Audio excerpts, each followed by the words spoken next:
The plate slid across the counter. Too fast. Too quiet. A small boy flinched like he expected it to be taken back. Greasy diner lights flickered overhead. The bell on the door rang.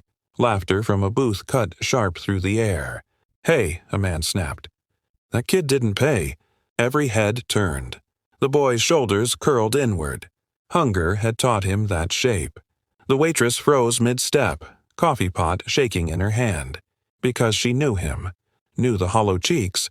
The same seat. Every night. And now the stranger in the tailored coat was standing up. Wallet already out, eyes cold. "This ends today," he said. The waitress met his gaze. And didn't move.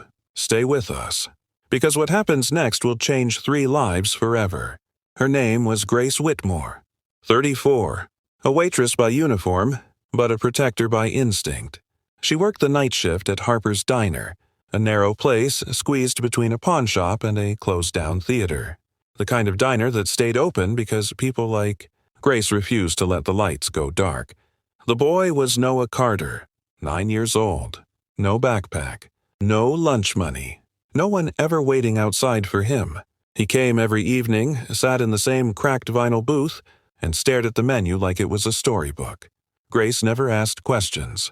She just brought him grilled cheese, soup, warm milk, marked it down as mistakes. The stranger was Jonathan Hale. Expensive coat, polished shoes, a man used to being obeyed.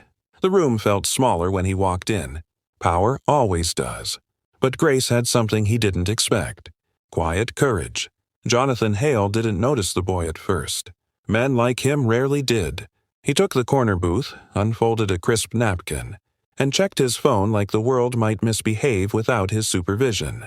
Grace brought water, coffee, no smile, just professionalism. She'd learned that some men mistook kindness for weakness. Noah slipped in 10 minutes later. Same booth. Same hunger. Grace brought him food without asking. Tonight it was chicken noodle soup and half a sandwich, cut clean down the middle. She placed it gently, like the plate might shatter if handled too roughly. Jonathan noticed then. His eyes lingered, calculating. He waved Grace over, not rudely, worse, politely. "Is that child yours?" he asked, voice low but sharp. Grace shook her head. "No, sir." "Then why are you feeding him?" The diner went quiet. A cook paused mid-chop. A couple at the counter stopped talking. Grace felt it, that familiar heat in her chest, the unspoken accusation, theft, charity where it didn't belong. "I pay for it," she said evenly. Jonathan smiled. "From tips?" A few patrons shifted uncomfortably. Grace reached into her apron and pulled out a small stack of receipts. Creased, coffee-stained. She kept them all. Every meal. Every night. Proof, in case someone decided kindness needed permission. "I ring it in," she said. "Every time." Jonathan leaned back, studying her. "You realize," he said calmly, "that habits like this teach dependency." Noah froze, spoon trembling. Grace saw it, the shame settling into the boy's shoulders. She stepped closer. Between them. "Actually," she said, voice steady, "it teaches survival." Jonathan's eyes hardened. "You're very confident for a waitress." Grace didn't flinch. "You're very concerned for someone who just arrived." The air thickened. Jonathan reached for his phone. "Let's see what the owner thinks." Grace knew that sound. The point of no return. Jonathan Hale stood, slowly. The booth creaked as he rose, towering in his tailored coat. He held his phone like a weapon now, screen glowing, finger hovering. "Owner of this establishment," he said into the call, voice smooth. "Yes, Jonathan Hale, I'm here now." Every name in the diner meant nothing compared to his. Grace felt Noah's eyes on her back. Small, afraid, waiting to be erased. Jonathan paced as he spoke. "Your waitress is giving away food. Encouraging loitering. Liability issues." Grace didn't interrupt. She reached into her apron again, but this time she didn't pull out receipts. She pulled out her phone, unlocked it, and placed it gently on the counter. Screen facing him. A video began to play. Jonathan's voice, clear, arrogant, captured 2 minutes earlier. "Habits like this teach dependency." Then more audio. From another night. People like that never climb out anyway. Gasps cut through the diner. Jonathan froze. Grace spoke for the first time since he'd called. "I record my shifts," she said calmly. "For my safety." The owner's voice came through Jonathan's phone then, confused, alarmed. "Jonathan, what's going on?" Grace slid the phone closer. Let the owner hear it all. The words, the tone, the truth. Jonathan's confidence cracked. "This is a misunderstanding," he snapped, reaching for the phone. Grace moved faster. She looked around the diner. At the cook, the couple. The old man at the counter who'd watched Noah eat every night without a word. "Does anyone here think I stole?" she asked. Silence. Then, "No," someone said. Another voice. "She pays." "I've seen her." The owner's voice trembled through the speaker now. "Jonathan, are you threatening my staff?" Jonathan swallowed.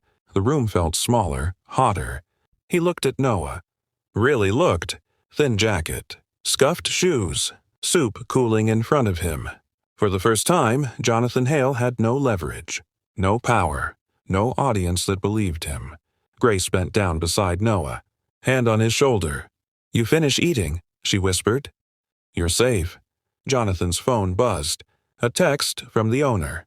"Leave, now." Jonathan didn't argue. He grabbed his coat and walked out, head down, shoulders tight. The bell over the diner door rang, and for the first time that night, it sounded like justice.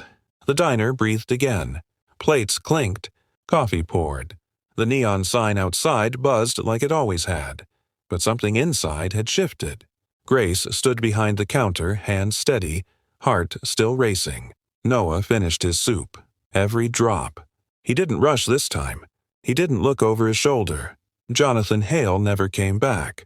The next morning, the owner arrived early. No suit, no phone to his ear. He brought pastries, apologies, and a quiet envelope. Inside was a promotion. And a note. "Thank you for protecting what matters." Grace didn't smile right away. She watched Noah walk in that evening, clean jacket this time, hair combed. A social worker with him. The cook waved. Someone slid him a cookie without making a show of it. Grace poured him a milk, no charge. Weeks later, the diner put up a small sign near the register. "No child eats alone here." It wasn't charity. It was policy. Jonathan Hale's comment circulated quietly among the city's circles. Invitations stopped coming. Boards distanced themselves. Power, once exposed, loses its magic. Grace kept recording her shifts, not out of fear anymore, but out of principle, because dignity is fragile, and sometimes it needs witnesses. On Noah's last day before moving into a permanent home, he left Grace a drawing, a crayon diner, a smiling waitress, a small boy holding a spoon like it was treasure. On the back, 4 words. "You saw me first." Grace pinned it behind the counter, right where everyone could see it. Because the world doesn't change all at once. It changes in booths, over soup, when one ordinary person refuses to look away and reminds us all that humanity isn't measured by money, but by who we choose to feed when no one's watching.